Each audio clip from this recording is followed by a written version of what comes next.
BA part first Hindi साहित्य की online classes में आपका स्वागत है। बीए पार्ट फर्स्ट की जो क्लासेज हैं उनमें हम आदिकाल और भक्तिकाल के कवियों को पढ़ रहे हैं। आज हम एक अलग विचारधारा काव्यधारा के कवि जो सूफी मार्गी हैं उनके प्रवर्तक कवि जायसी के बारे में पढ़ेंगे, उनकी रचनाओं के बारे में जानेंगे, उनकी जीवनी के बारे में जानेंगे। तो मैं आपको पढ़ा रहा हूं doctor Sitaram Kumawat, associate professor, government college काराडेगा। देखिए,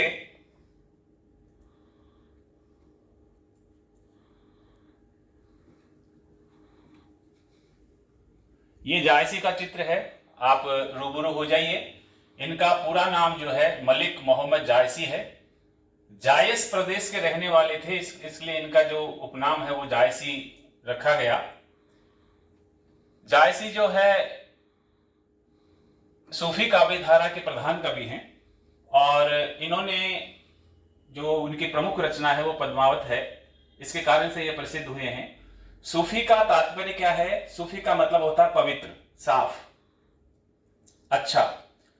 दूसरा अर्थ इसका जो सफेद कपड़े पहन करके जो संत थे वो एक चबूतरे पे बैठते थे, उनको भी सूफी कहा जाता था। और सूफी का तात्पर्य सफाई से भी है, सफा से भी है। जैसे सफा खाना, जिसको अपन चिकित्सालय बोलते हैं, दवाखाना बोलते हैं, तो जहां जाकर के रोग दूर होता हो उसको सफा खाना कहते हैं।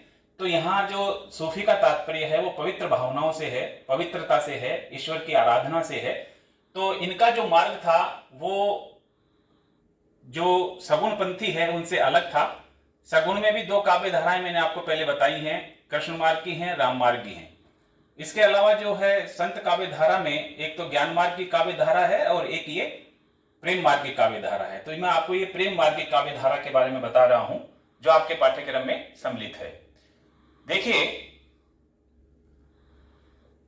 जायसी का जो जन्म है सन 1467 ईस्वी के आसपास माना जाता है। वे उत्तर प्रदेश के जो जायस नामक जो स्थान है वहां के रहने वाले थे। उनके नाम में जायसी शब्द का प्रयोग उनके उपनाम की भांति किया गया। यह भी इस बात को सूचित करता है कि वे जायस नगर के निवासी थे। और जायस नाम का एक नगर उत्तर प्रदेश के रायबरेली जिले में आज भी विद्यमान है, वर्तमान है, जिसका एक पुराना नाम उदयनगर और या फिर उज्जलिका नगर बतलाया जाता है तथा उसके कंचना खुर्द नामक मोहल्ले में मलिक मोहम्मद जायसी का जन्म स्थान होना कहा जाता है। तो ये क्योंकि बहुत पुराने कवि हैं, इसलिए कोई इनके बारे में सटीकता से कह नहीं सकता। केवल जो है तर्क दिए जाते हैं। विद्वानों में आपसे मतभेद है, इनके जन्म को लेकर भी मतभेद हैं, रहने के स्थान के लेकर भी मतभेद रहे हैं। तो आप देखते रहिए।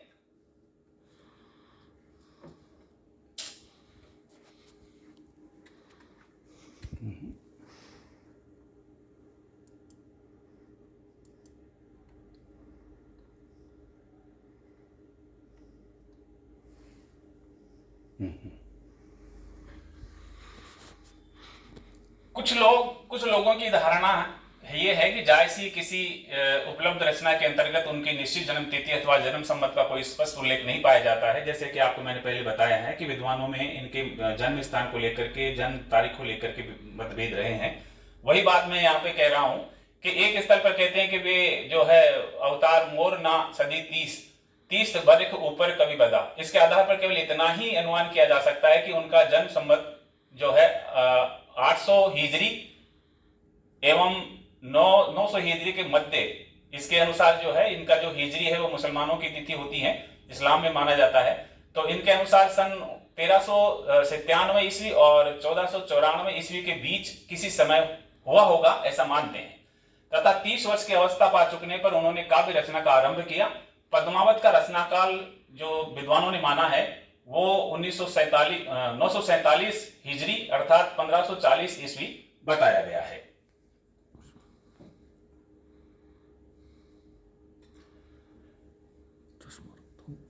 जायसी के बारे में जो है थोड़ा सा मैं आपको इनके जीवन वृत्तांत के बारे में बता देता हूं। जायसी थोड़े कुरूप थे, मतलब दिखने में सुंदर नहीं थे, लेकिन इनको जो है थोड़ा सा बुरा लगता था ये कहते हुए जो लोग इन पे हंसते थे। तो उसी का एक प्रसंग बताता हूं कि जायसी कुरूप व काने थे। एक मान्यता अनुसार वे जन्म से ही ऐसे थे, किंतु अधिकतर लोगों का मत है कि शीतला रोग, जिसको चेचक रोग कहते हैं, रोग के कारण उनका जो शरीर है विकृत हो गया था। जायस में एक कथा सुनने को मिलती है कि जायसी एक बार जब शेरशाह के दरबार में गए तो इन्हें देखकर हंस पड़ा बादशाह। तब इन्होंने शांत स्वभाव से पूछा, मोही का हंसही कि को रही, यानी मेरे पे हंस रहे हो या मेरे जो कुम्हार ने मेरे को जो बनाया है, ईश्वर ने जो मेरे को बनाया है उस पे हंस रहे हो। को हरही यानी जो कुम्हार है उस पे हंस रहे हो, मेरे रचनाकार पे हंस रहे हो या मेरे शरीर पे हंस रहे हो, यानी तू मुझ पे हंस रहा है या उस कुम्हार ईश्वर पे। तब शेरशाह ने लज्जित होकर के क्षमा मांगी। एक अन्य मान्यता अनुसार वे शेरशाह के दरबार में नहीं गए, बल्कि शेरशाह उनका नाम सुनकर उनके पास आया था। मलिक मौद जायसी का जो है मृत्यु काल रजब 949 हिजरी अर्थात सन 1542 ईस्वी में बताया गया है।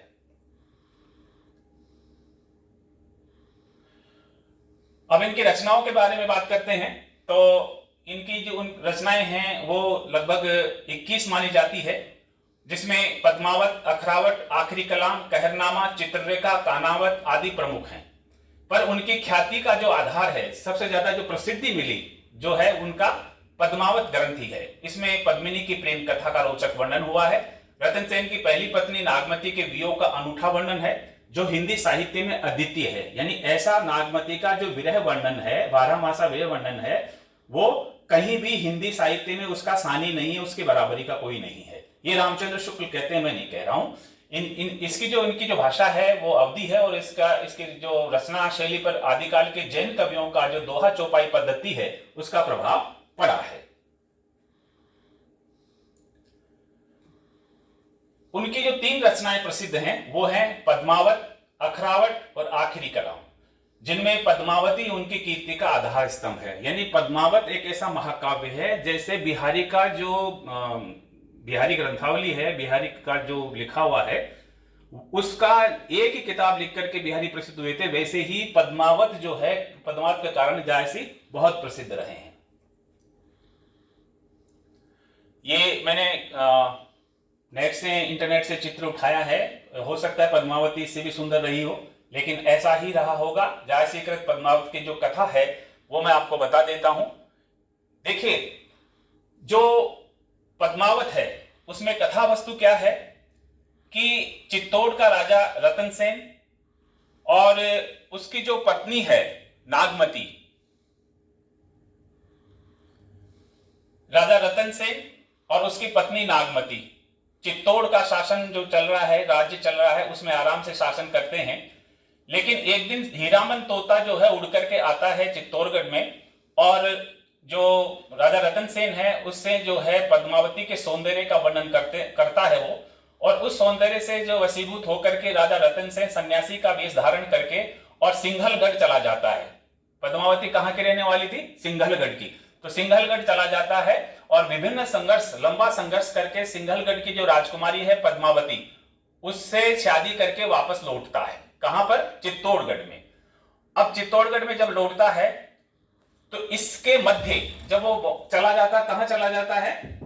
वो चला जाता है सिंघल द्वीप। इसके मध्य में जब नागमती अकेली रह जाती है तो उसका जो 12 मासा वर्णन है वो सबसे ज्यादा हिंदी साहित्य का विरह वर्णन माना जाता है, प्रसिद्ध विरह वर्णन माना जाता है।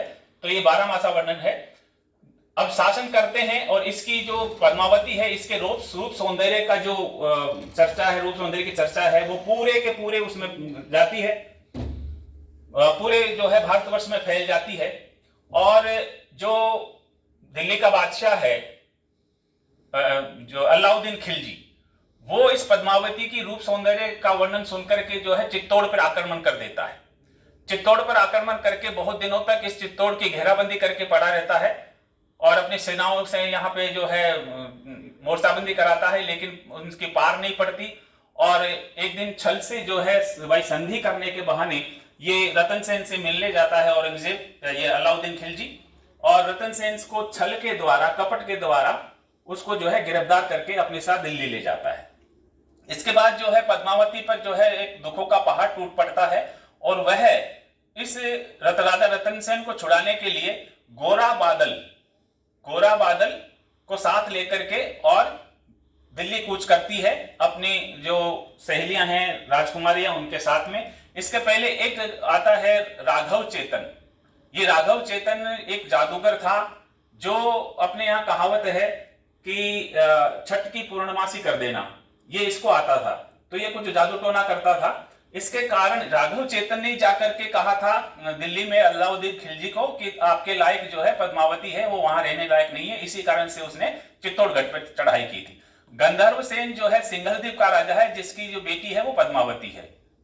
ठीक है, हीरामन तोता है और गोरा बादल जो है इनके जो है पद्मावती के सैनिक हैं। इनको साथ लेकर के ये दिल्ली जाती है और अपनी जो है पालकी में बिठा करके और वहां पहुंचती हैं दिल्ली और अलाउद्दीन के जो कब्जे से जो है रतन सेन को छुड़ा करके लेके आती हैं। लेकिन बीच में इनको पकड़ लिया जाता है, युद्ध होता है और राजा रतन सेन एक शहीद हो जाता है, मारा जाता है और पद्मावती जो है अपनी अन्य रानियों के साथ जोहर कर लेती है। ये इसकी कथा है। इसमें कुछ साहित्यिक नाम भी हैं, लेकिन कुछ घटनाएं ऐसी हैं जो इतिहास से मेल नहीं खाती हैं। तो इस तरह से आप देख लीजिए, ये हैं। और आगे हम जायसी के जो हमारे पाठ्यक्रम में संकलित पद हैं, जिसको सिंघलद्वीप वर्णन खंड के नाम से हमारे यहाँ संकलित है, उसको पढ़ेंगे। तब तक के लिए मैं आपसे विदा लेता हूं। नमस्ते।